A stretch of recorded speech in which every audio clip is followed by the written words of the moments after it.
Let's explore whether or not your arches are contributing to your deep hip rotator or pelvic floor tension. So I want you to go ahead and stand up and join me for a test. All right, what we're gonna do is we're gonna think about contracting your arches. We're gonna think about really supinating your feet.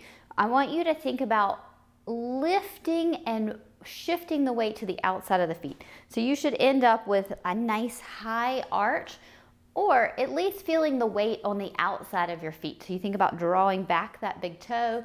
If your other toes scrunch a little bit for this, that's okay. And I want you to think about shifting that weight to the outside. Now, I want you to take a minute, feel what's happening in your hips. Did your hips contract as you shifted the weight to the outside of the feet? Can you fully relax your hips, and can you fully relax your pelvic floor? You might notice an increased tendency to grip those hips. So what I want you to do now is shake it out, feel where that starting point is, and just try again. Sometimes it helps to test and retest. Do you feel what happened that time when you tested it again? How you, as you shifted weight to the outside of your feet and drew your arches up, increasing that supination, you also tensed in that glute area. And so I want you to think about how that goes hand in hand. So this is our kinetic chain, and we have a connection from the floor all the way up to our pelvic floor, which is pretty cool, but maybe not cool if you're dealing with tension. Now, the next thing I want you to do is press your arches flat into the ground. Think about stretching your feet, making them as long as possible, pronating, getting those arches to let go. You can shift your weight to the inside of your feet. And now, hold that and feel what's happening in your hips and pelvic floor as a contrast to what happened when you lifted your arches all the way up. And you can try pressing them all the way down and lifting them all the way up and seeing if you can feel what happens when you pronate and when you supinate. So see if you can feel that happening, that transfer of that kinetic chain in tension all the way up into your hips and pelvic floor. So one thing that you can do while you exercise, so if you did notice that you have, oh wow, I have hold a lot of tension, and I tend to catch myself during the day standing more on the outside of my feet, that can be one thing to think about, is just simply try to find your big toe. Okay, so just bring awareness, try to find your big toe when you stand around during the day. Catch yourself if you tend to shift your weight to the outside of the feet. The other thing that you can do is when you do glute work, so anything, let's take a lunge, anything where we lengthen the glute and then we shorten the glute.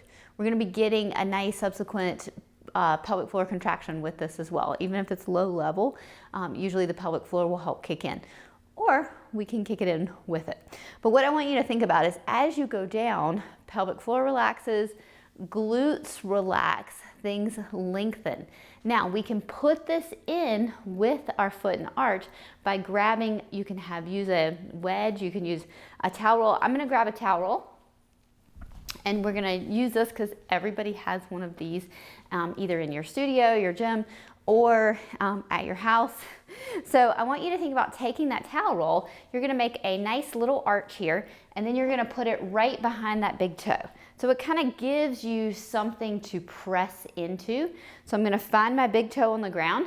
I'm gonna press into that towel roll, keeping my big toe weighted, keeping that pressure into the towel roll. I'm gonna now go down for my lunge again, and I'm gonna push up through that big toe, engaging my glute on the way up, maybe engaging my pelvic floor on the way up, if that's something I want. If you hold a lot of pelvic floor tension, you're not gonna want to engage your pelvic floor on the way up, okay? You're just gonna wanna let it go, let it relax, let it do its thing, okay? So lengthen, press into the towel roll, and come up. And that will be how I want you to think about your glute work.